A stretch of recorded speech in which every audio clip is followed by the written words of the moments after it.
как мы пришли к семейному обучению, образованию, мы изначально с Олегом, когда родился Ремка, старший, у нас даже не было каких-то вот дилемм по поводу того, что каким путем мы пойдем в плане образования детей. Изначально мы как-то по умолчанию решили, что, во-первых, в сад, конечно, мы не собирались отдавать совершенно ребенка, но в итоге Ремка полгода ходил в сад Монтессори, то есть альтернативный, опять же, садик, да, на 3 часа. И то потому, что ему очень нравилось тогда. Но это единственный такой наш был опыт. Больше мы уже не соприкасались с системой внедрения такого, да, в детские коллективы.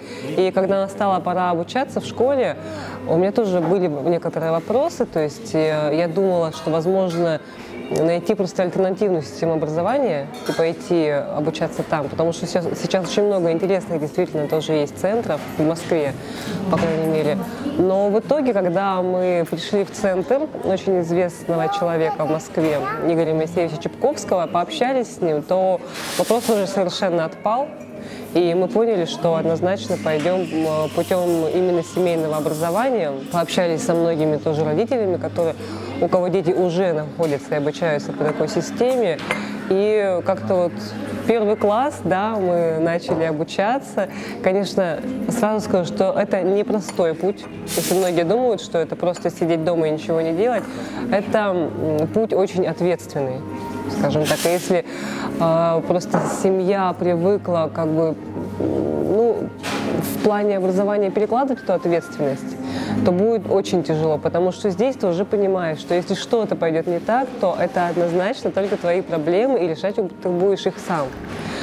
Это первый момент. Второй момент – это эмоциональность. Я знаю, что очень часто, да, в процессе обучения возникают, как родитель сам обучает особенно, да, возникают определенные эмоции, да.